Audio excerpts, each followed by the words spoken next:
Bomb പൊട്ടിച്ച് വീണ്ടും Iran സമാധാനം ആഗ്രഹിക്കുന്നുവെന്നും എന്നാൽ ആണവ മിസൈൽ പദ്ധതികൾ ഉപേക്ഷിക്കാൻ തയ്യാറല്ലെന്നും ഇറാൻ പ്രസിഡന്റ് മസൂദ് പെസഷ്കിയാൻ പ്രഖ്യാപനം നടത്തി. രാജ്യത്തിനെതിരെയുള്ള US ഉപരോധങ്ങൾ നീക്കാനാകുമോ എന്ന് ഇറാൻ ചോദിച്ചിരുന്നതായി US പ്രസിഡന്റ് ഡൊണാൾഡ് ട്രംപ് കഴിഞ്ഞ ദിവസം പറഞ്ഞിരുന്നു. ഇതിനു പിന്നാലെയാണ് പെസഷ്കിയാന്റെ പ്രതികരണം. അന്താരാഷ്ട്ര ചർച്ചകൾ നടത്താൻ ഞങ്ങൾ തയ്യാറാണ്, എന്നാൽ സ്വയം പ്രതിരോധിക്കാൻ രാജ്യത്തിന് അവകാശമില്ലെന്നും ആണവായുധങ്ങൾ, മിസൈലുകൾ എന്നിവ ഉപയോഗിക്കാൻ പാടില്ലെന്നും രാജ്യത്തെ ബോംബിട്ട് തകർക്കുമെന്ന് പറയുന്നത് അംഗീകരിക്കാൻ കഴിയില്ലെന്നും പെസഷ്കിയാൻ പറഞ്ഞു. ഈ ലോകത്ത് സമാധാനത്തോടെയും സുരക്ഷിതത്വത്തോടെയും ജീവിക്കാനാണ് ഇറാൻ ആഗ്രഹിക്കുന്നത് എന്നും എന്നാൽ അപമാനിക്കപ്പെടാൻ ആഗ്രഹിക്കുന്നില്ലെന്നും അദ്ദേഹം കൂട്ടിച്ചേർത്തു. മറ്റുള്ളവർ ആഗ്രഹിക്കുന്നത് എന്തും തങ്ങളുടെ മേൽ അടിച്ചേൽപ്പിക്കുകയും അവരെ സേവിക്കുകയും ചെയ്യുന്നത് അംഗീകരിക്കാനാവില്ലെന്നും അദ്ദേഹം പറഞ്ഞു. ഇറാന്റെ ബാലിസ്റ്റിക് മിസൈൽ പദ്ധതി രാജ്യത്തിന്റെ ഒരു പ്രധാന പ്രതിരോധ ശക്തിയാണെന്നും അദ്ദേഹം കൂട്ടിച്ചേർത്തു. ഇസ്രയേലും ഇറാനും തമ്മിൽ നടന്ന 12 ദിവസത്തെ യുദ്ധത്തിന് മുന്നോടിയായി അമേരിക്കയും ഇറാനും തമ്മിൽ ആണവ ചർച്ചകൾ നടത്തിയിരുന്നു. എന്നാൽ ഇറാന്റെ മിസൈൽ കേന്ദ്രങ്ങളിൽ US ഇസ്രയേലി സൈന്യങ്ങൾ ബോംബിട്ടിരുന്നുവെന്നാണ് റിപ്പോർട്ടുകൾ. ഇസ്രയേലിന്റെ നിലനിൽപ്പിന് ഇറാൻ ഒരു ഭീഷണിയായി നിലകൊള്ളുന്നു. എന്നാൽ 2000 കിലോമീറ്റർ വരെ ദൂരപരിധിയുള്ള തങ്ങളുടെ ബാലിസ്റ്റിക് മിസൈലുകൾ അമേരിക്ക, ഇസ്രയേൽ പോലുള്ള ശത്രുക്കൾക്ക് നേരെയുള്ള രാജ്യത്തിന്റെ പ്രതിരോധ ശക്തിയാണെന്നും ഇറാൻ പറഞ്ഞു. ഇറാനുമായി ഒരു കരാറിലെത്താൻ ആഗ്രഹിക്കുന്നുവെന്ന് ട്രംപ് കഴിഞ്ഞ ആഴ്ചകളിൽ ആവർത്തിച്ചിരുന്നു. ഇത് ഇറാൻ ഇസ്രായേലുമായി ഔപചാരിക ബന്ധം സ്ഥാപിക്കുന്നതിന് കാരണമാകുമെന്നാണ് അൽ ജസീറ റിപ്പോർട്ട് ചെയ്തത്. അതിനിടയിൽ മറ്റൊരു വാർത്ത പുറത്തു വന്നിരുന്നു. ചൈനയുടെ സഹായത്തോടെ ആണവ മിസൈൽ പദ്ധതിയുമായി ഇറാൻ മുന്നോട്ടു പോവുകയാണ് എന്നാണ് റിപ്പോർട്ടുകൾ പറയുന്നത്.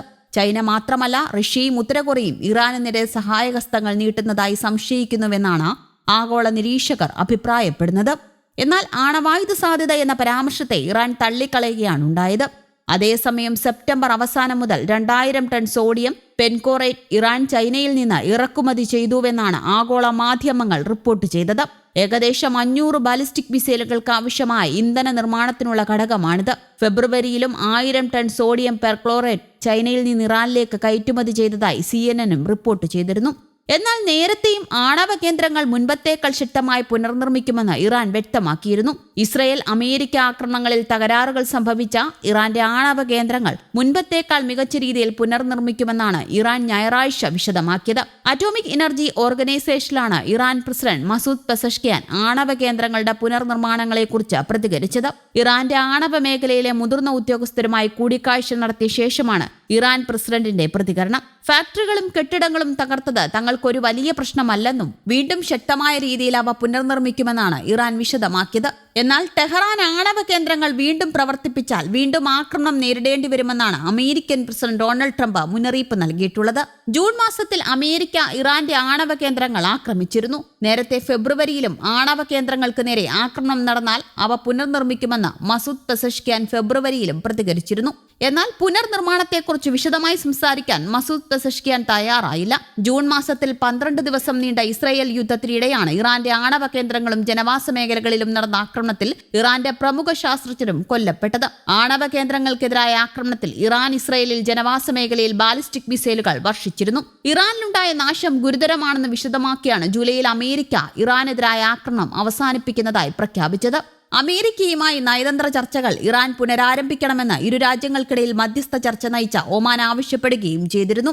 US, Russia, Germany, France, Britain, China എന്നീ രാജ്യങ്ങളുമായി 10 വർഷം മുൻപ് ഓസ്ട്രേലിയയിലെ വിയറ്റ്നാമിലാണ് Iran joint comprehensive plan of action എന്ന കരാറിൽ ഒപ്പിടുന്നത്. ഇറാന്റെ ആണവായുധ നിർമ്മാണ പദ്ധതിക്ക് തടയിടുകയെന്ന ഉദ്ദേശത്തോടെയായിരുന്നു കരാർ. 2025 ഒക്ടോബർ 18 വരെയായിരുന്നു കാലാവധി. ഇറാനിയൻ ആണവ പരിപാടിക്കുള്ള നിയന്ത്രണം ഉൾപ്പെടെ കരാറിലെ എല്ലാ വ്യവസ്ഥകളും അവസാനിച്ചതായി കണക്കാക്കുകയാണ് എന്നാണ് കരാർ അവസാനിച്ചതായി അറിയിച്ചുകൊണ്ട് ഇറാൻ പ്രഖ്യാപിച്ചത്. ആണവ പരിപാടികൾ നിയന്ത്രിക്കുന്നതിന് പകരമായി ഇറാനുമേലുള്ള അന്താരാഷ്ട്ര ഉപരോധങ്ങൾ പിൻവലിക്കുമെന്നായിരുന്നു കരാറിലെ വാഗ്ദാനം. എന്നാൽ USന്റെ പ്രസിഡന്റായി 2017 ഡൊണാൾഡ് ട്രംപ് അധികാരത്തിലേറിയതോടെ കരാർ അവതാളത്തിലായിരുന്നു. 2018 കരാറിൽ നിന്ന് US ഏകപക്ഷീയമായി പിന്മാറി. ഇതിന് പിന്നാലെ ഇറാൻ ആണവ പരിപാടികൾ പുനരുജ്ജീവിപ്പിക്കുകയും ചെയ്തു. രഹസ്യമായി ആണവായുധം വികസിപ്പിക്കുകയാണ് ഇറാൻ എന്നാണ് പാശ്ചാത്യ ശക്തികൾ ആരോപിക്കുന്നത്. എന്നാൽ ഇത് നിഷേധിക്കുന്ന ഇറാൻ ഊർജ്ജോൽപാദനം ഉൾപ്പെടെയുള്ള സിവിലിയൻ ആവശ്യങ്ങൾക്കുള്ളതാണ് എന്നാണ് ആണവ പദ്ധതിയെന്ന് അവകാശപ്പെടുന്നുമുണ്ട്. News desk, Kerala Kaumudi.